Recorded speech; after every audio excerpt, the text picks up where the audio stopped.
Naglabas ng opisyal na pahayag ang Ministry of the Interior and Local Government o MILG ng BARM upang linawin ang partisipasyon ng ilang empleyado sa naganap na multi-sectoral peace rally nitong January 26, 2026 sa harap mismo ng Bangsamoro Government Center o BGC. Ang rally ay inorganisa ng Sagip Bangsamoro Movement for Moral Governance at dinaluhan ng iba't ibang sektor mula sa rehiyon. Ayon kay Member of Parliament Tumanda Antok, siya rin ang Special Assistant to the Minister ng MILG. Nagkataon na nakatagpo ng ilang empleyado ng BARM ang mga rallyista sa labas ng BGC at nag-alok ng mga food pack na tinanggap naman ng mga dumalo. Binanggit sa pahayag na ang mga empleyado ay hindi alam ang tungkol sa rally bago ito naganap at ang kanilang ginawa ay kusang loob na tugon na humanitarian na batay sa kanilang training sa rescue at emergency response at dahil sa personal na pagkabahala para sa mga kaibigan at kakilala sa mga dumalo. Binigyang diin sa pahayag na ang rally ay nakatuon sa Bangsamoro Parliament o BTA at hindi sa mga ministry.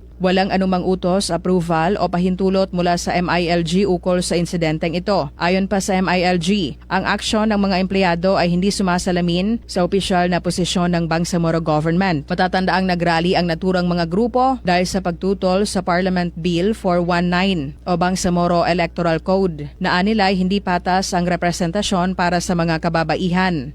Rufa Mocalid, NDBC, Bida Balita.